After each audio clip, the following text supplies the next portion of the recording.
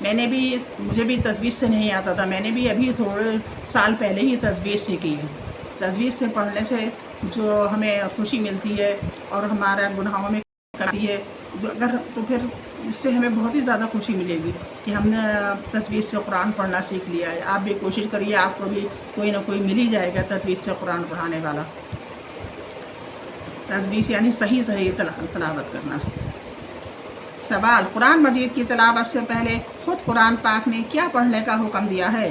جواب: قرآن مجید میں ارشاد ہے فَإِذَا قَرَأْتَ الْقُرْآنَ فَاسْتَعِذْ بِاللَّهِ مِنَ الشَّيْطَانِ الرَّجِيمِ، سورہ نمبر 98۔